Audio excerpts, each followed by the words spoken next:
Em geral, é comum acreditar-se que os economistas sejam, por natureza, estreitos e egoístas.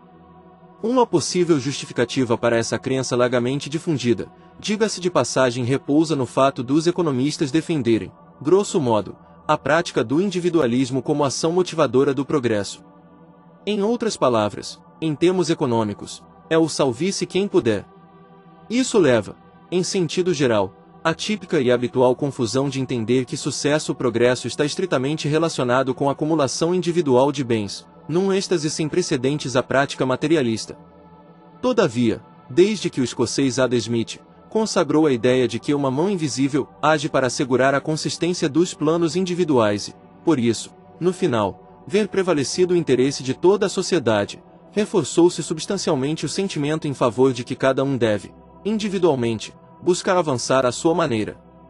No entanto, esse mesmo Smith, fazendo uso das contribuições da filosofia estoica, apontou que o homem deve considerar-se não separado e desvinculado, mas um cidadão do mundo, um membro da vasta comunidade da natureza. Conquanto, a partir desse pressuposto em prol da ação individual, regulada pela mão invisível, invisible hand, como se cada agente econômico, consumidor, empresas, governo, agisse o tempo todo de forma isolada e não interrelacionada, é possível concluir o seguinte: deve-se buscar a melhoria individual e dane-se o resto. Dessa forma, à medida que o individualismo é então enaltecido e decantado em verso e prosa pela economia tradicional, inegavelmente cria-se considerável contribuição no sentido de desviar a ciência econômica de seus verdadeiros pressupostos, incluídos aí o principal deles, estabelecer uma melhoria social e levar às pessoas o bem-estar. Assim sendo, isso nos leva então, forçosamente, a uma indagação de essência puramente reflexiva.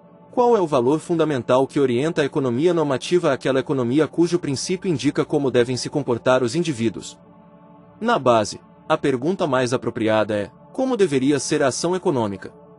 Antes de nos ocuparmos a responder essa indagação, sabendo ser economia uma disciplina que nos leva a compreender o mundo, cabe pontuar algumas pertinentes considerações.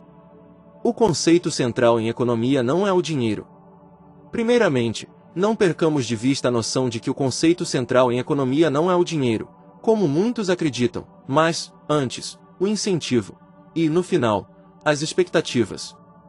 Os pressupostos que fundamentam a teoria econômica dominante apontam para o seguinte: as pessoas agem, em geral, de acordo aos seus incentivos, esperando obter algo logo mais à frente.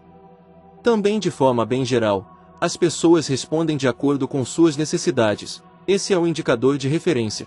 E, a partir da satisfação dessas necessidades, abre-se relevante espaço para a obtenção da tão desejada felicidade, o ponto a ser atingido, ainda que essa tal felicidade, filosoficamente, seja algo extremamente subjetivo, com margem considerável de ampliação para uma correta compreensão desse fenômeno. No entanto, tomemos ao menos uma colocação a esse respeito. A filosofia moral de John Stuart Mill, de 1806 a 1873, por exemplo, sobre isso, acentua que felicidade se resume a prazer e ausência de dor. Isso, dizia Stuart Mill, são as únicas coisas desejáveis como fins. Como também foi um bom economista social, Stuart Mill sabia que a qualidade do prazer não é menos importante do que a sua quantidade. E, em nenhum momento, a questão de se ter muito ou pouco dinheiro se apresenta como condição fundamental, sine qua non, para a obtenção de prazer ou ausência de dor, para ficarmos apenas no pensamento de Mill, visando não estender esse assunto. Portanto, não me parece descabido afirmar que, para Stuart Mill, não há uma correlação positiva entre o nível de renda e a felicidade. No entanto, para o tradicional pensamento econômico, há uma corrente de seguidores que enxergam e refletem a questão do dinheiro, do acesso a ele, como sendo o ponto central da economia. Para esses, tudo deve girar, por consequência, em torno da obtenção do dinheiro. Daí a existência do postulado que assegura que o bem-estar e a felicidade aumentam em função do rendimento. A variável renda, nesse caso, é vista como altamente significativa para a determinação da felicidade. Visto unicamente por esse prisma, basta aumentar o salário, ou qualquer outra maneira de obter dinheiro, que a felicidade se apresenta logo mais à frente. O dinheiro seria, nesse ponto, absoluto e potencialmente gerador de felicidade. Nesse aspecto, os indivíduos tenderiam puramente a se comportar somente a partir de em função de suas rendas, e de nada mais.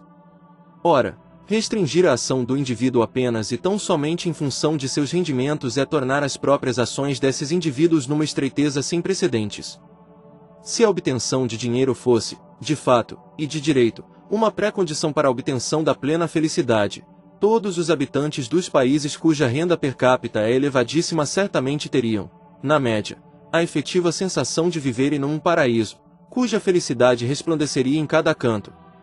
Isso seria, pois, o suprassumo da ação da mão invisível, criando, na essência, a partir do alto rendimento de cada um, pelo conceito per capita, uma espécie de paraíso econômico, sem ausência de dor, conceito de mil, e também, sem incidência de nenhum outro tipo de crise econômica, de desajuste macroeconômico, taxa de desemprego, recessão, sofrimento econômico, etc. Nessa linha de análise, basta agir individualmente, tendo poder de compra elevado, pois a felicidade trata-se puramente de um objeto comprável que está ao alcance desses abonados. O mundo econômico, por esse sentimento tipicamente monetário, seria então mais que perfeito se fosse, reiteramos, o dinheiro, melhor dito, o rendimento pessoal, atributo fundamental e determinante de sucesso, de bem-estar e, até mesmo de possibilidade de se oferir vida longa. Como isso está longe de ser verdadeiro, sendo nada mais que um sofisma, o propósito principal da economia então parece não ser esse de característica puramente mercantil. Afinal, parece-nos que ainda não foi elaborado um custo monetário para se medir essa tal felicidade. A utilidade interpretada como bem-estar. Embora a utilidade, em termos econômicos, seja tipicamente interpretada como bem-estar, a reflexão que cabe aos economistas modernos é se essa utilidade representa adequadamente o bem-estar. Ou, dito de outra forma, se a felicidade está relacionada à obtenção de utilidades, sendo, tanto o conceito de utilidade, quanto de felicidade, algo de difícil mensuração, uma vez que envolve uma gama distinta de sensações e pressupostos particulares. Conquanto, uma coisa é certa, a economia moderna não dá muita atenção a esse princípio, nem a conceitos que se aproximam dessa tal felicidade, tais como direitos morais e liberdade. O fato é que é muito difícil aceitar a existência de uma ciência social, como é o caso da economia, que não faça uso, e nem raramente menciona, do conceito de liberdade em seus pressupostos básicos. Logo, é urgente redefinir a essência dessa ciência econômica, estabelecendo, em definitivo, seu verdadeiro propósito. Sobre isso não pode haver celeuma, muito menos qualquer tipo de incertezas. O essencial em termos de economia. Julgamos, nesse pormenor, que o essencial em termos de economia longe da essência monetária, é importante frisar, é a questão social. O propósito é levar à sociedade desenvolvimento social. Insistindo nesse assunto, o verdadeiro propósito da economia, para usarmos as palavras do professor Tyler Caven, é obter mais das boas coisas da vida, e a sacada econômica mais relevante, por incrível que pareça, é que se pode obter as boas coisas da vida mesmo sem ter dinheiro. Para concluir, cabe apontar que num mundo cercado de constantes injustiças e de crescente desrespeito aos valores que enaltecem a essência da vida, e do bem viver, buscar o bem-estar, e a condição de estar bem, pelas lentes da ciência econômica, nos parece que deve estar acima de qualquer outro pensamento. Afinal de contas, a economia, uma ciência puramente social, carrega consigo essa finalidade, fazer com que a vida dos mais necessitados melhore substancialmente. Isso envolve, todavia, fazer com que esses atinjam a felicidade, ainda que venhamos a concluir que essa tal felicidade seja sempre uma consequência, e não o propósito, da realização, isso sim o propósito, daquilo que tanto se deseja. E, para isso, não importa especificamente aumentar os rendimentos pessoais, a variável renda não seria então fortemente significativa nesse caso. Basta, apenas, fazer a inclusão dos necessitados num sistema que seja, por si só, capaz de agregá-los, e não de excluí-los, e de lhes dar o devido valor, e não de tirar-lhes, incluindo, é claro, obter, no fim, essa tal felicidade.